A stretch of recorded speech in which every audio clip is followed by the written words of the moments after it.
Dan sekarang pemirsa, kita akan bertemu dengan partisipan ketiga kita yang akan dipilih oleh Roy.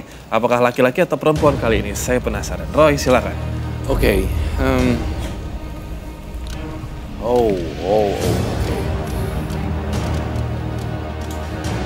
Janda. Lagi-lagi perempuan. Korban gosip. Dan fitnah. Angka ini cukup sangat sering sekali terdengar sebelum saya. Saya ingin memilih nomor kelahiran 25.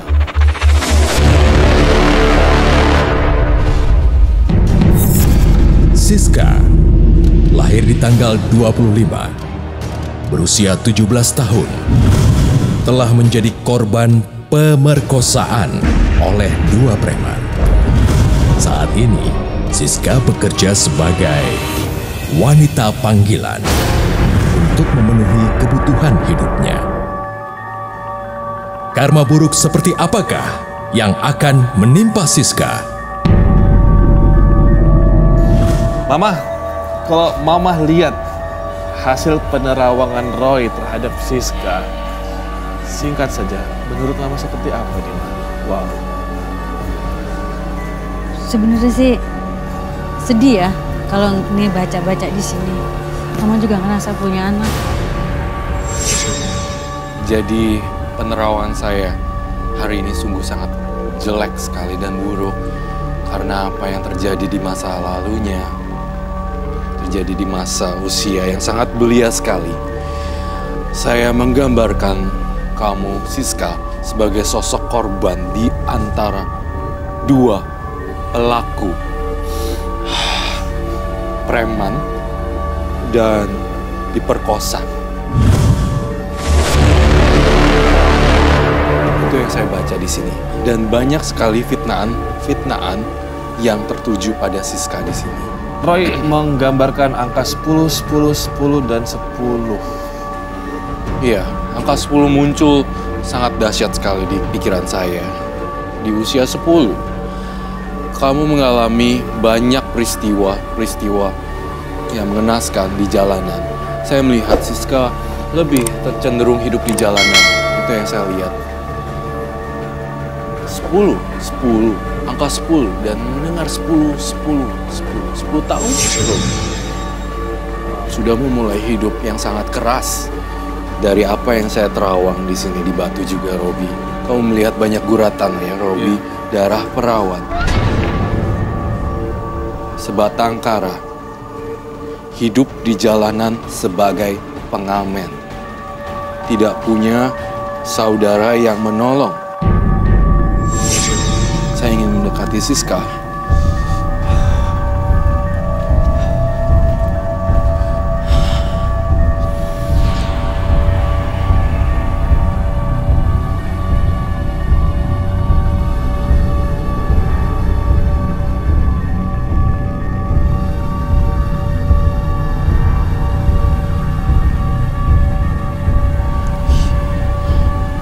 Human trafficking, what is human trafficking? Penjualan manusia, perdagangan manusia. Wah, ini banyak sekali tampaknya yang bisa kita gali nanti.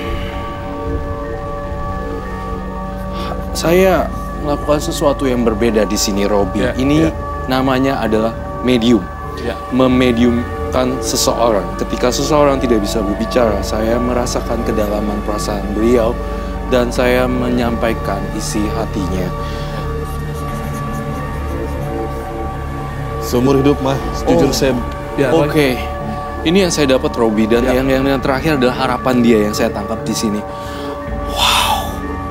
Yang ini akan saya taruh di sini. Dan akan saya buka nanti.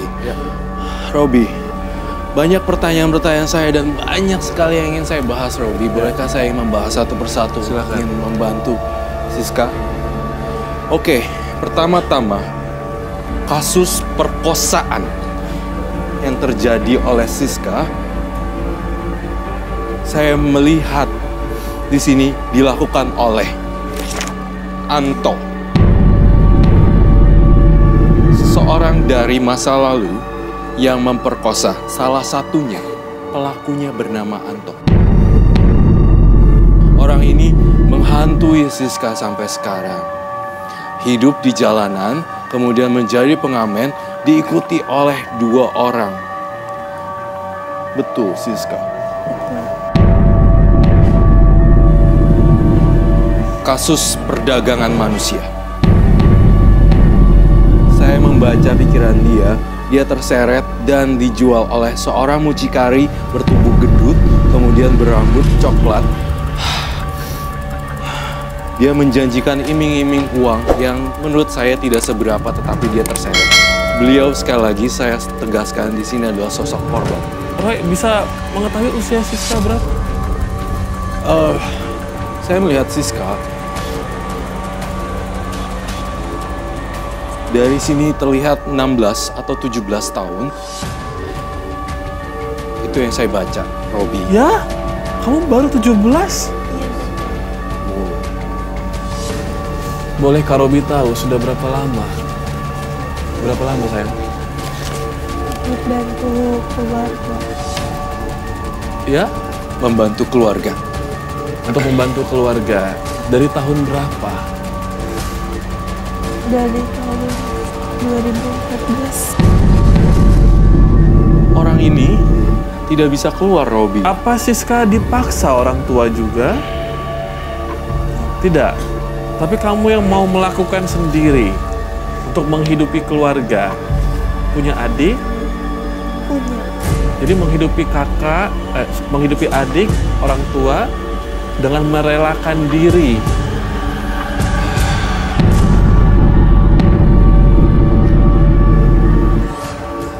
Siska, apa kamu menerima ancaman kalau kamu lari dari perempuan mucikari ini ya? Kalau kamu lari dari dia, dari si perempuan ini, apa kamu menerima ancaman? Mungkin kamu mau dibunuh atau keluarga kamu terancam? Ada ancaman seperti itu?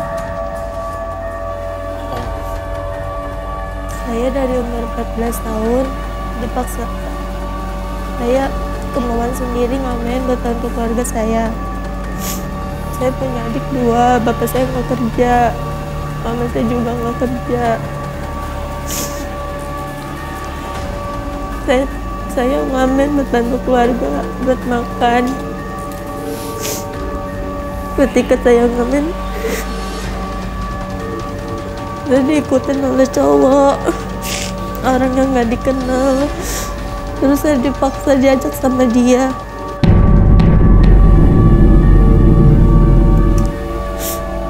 Kamu tahu kamu tuh seharusnya masih sekolah sekarang. Orang tua saya itu kecukupan Pak buat sekolahin saya, untuk saya berhenti. Saya tahu. Kamu tuh seharusnya sekarang menikmati indahnya masa remaja, tahu itu? Saya punya ponakan seumuran kamu. Jadi saya iba sama kamu. Kamu sadar nggak kalau ini salah? Tahu?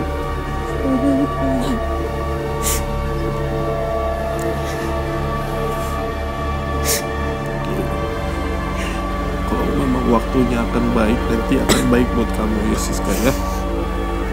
Ya? Iya Pak. Tuhan gak pernah akan buta. Masih kuat lanjutin ceritanya? Masih. Kita pengen dengar semua ceritanya. Jadi bantu Kak Robi, bantu Karon, ya. Biar kita bisa cari solusinya gimana ya.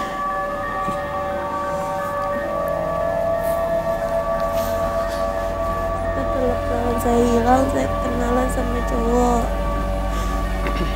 Terus saya diajak tidur sama dia, dipaksa sampai saya hamil. Saya dinikahin kan, dikasih diri sama pelakunya itu. Terus setelah saya lahir, saya ditinggal begitu aja sama suami saya. Nggak ada tanggung jawab ya Kak. Saya terpaksa jual diri buat menuhin kebutuhan anak saya Kak.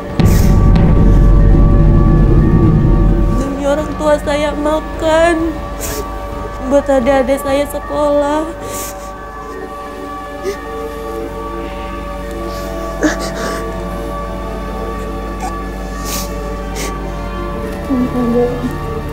Iya, Bu.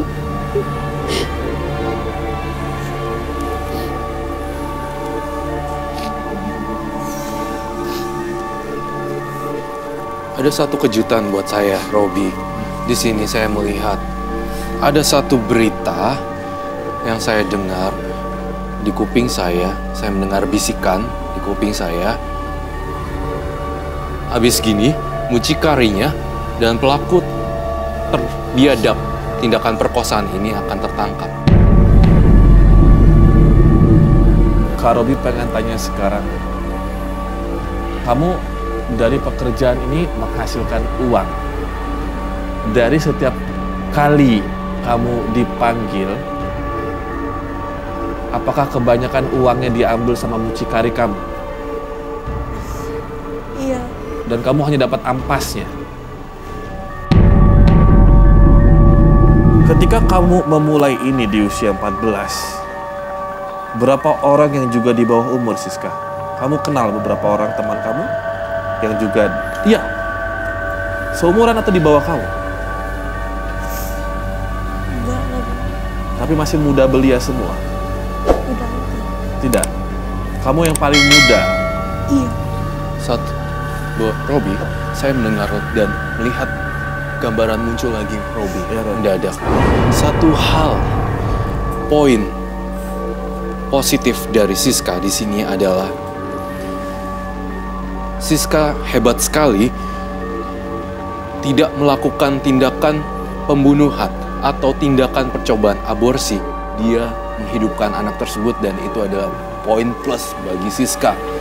Hebat sekali, dan satu hal lagi di sini, dia tidak hanya menghidupkan anak itu tetapi menghidupkan banyak nyawa di sini. Itu yang saya lihat, Siska. Roy melihat di sini ada kata, saya melihat ada kata TKW, tenaga kerja wanita. Apakah maksudnya Roy adalah Siska mengirimkan dengan sengaja dirinya ke luar negeri untuk bekerja secara halal dan menghindari orang-orang jahat ini, Roy, atau bagaimana?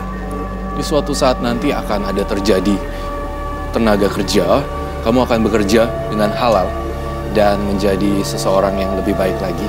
Itu yang saya lihat. Kalau mama hanya berpesan, kalau kamu mau melupakan semua kisah masa lalu kamu harus bekerja jadi TKW kalau itu kamu bisa. Dan ketika sudah bekerja dengan halal, kamu kan berharap punya rumah. Itu nanti akan terkabul. Amin. Siska, pertanyaan terakhir dari Korobi.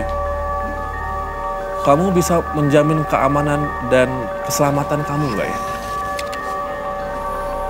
Maksud saya, apakah mereka akan sangat mudah menyentuh keluarga kamu? Iya, mereka tahu di mana rumah kamu. Tahu. Wow. Satu pesan buat Siska, dalam penerawangan aku melihat kamu semua sekarang kabur dan lari dari kehidupan kamu dan cari kehidupan baru, tinggalkan lingkungan itu yang lama.